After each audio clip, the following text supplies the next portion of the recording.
Section 46 of BNS जो कि deals करता है question related to who is abettor. That means 45 of BNS है, उसके थ्रू हमको पता चलता है कि कौन से एक्ट हैं वो एज ए बेटरमेंट होंगे।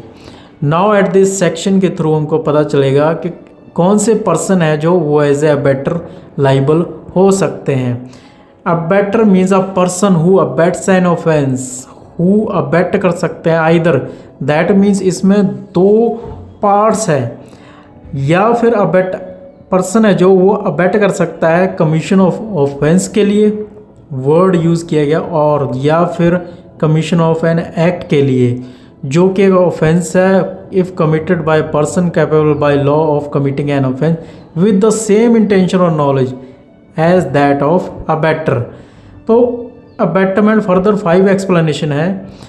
फर्स्ट एक्सप्लेनेशन है इलीगल ओमिशन। दैट मीन्स कोई भी पर्सन है जो लीगल ड्यूटी परफॉर्म कर रहा है उसको ड्यूटी परफॉर्म करने से रोकना, तो वो एज ए अबेटर लाइबल हो सकता है जो ये काम कर रहा है, even if abettor is not personally legally bound to perform that duty.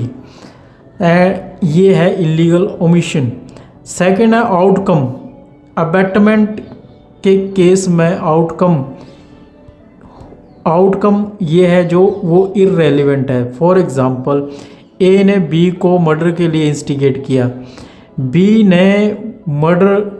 B से मर्डर नहीं हुआ, तो इस सिचुएशन में जो ए है वो मर्डर होना या ना होना वो इररेलेवेंट है।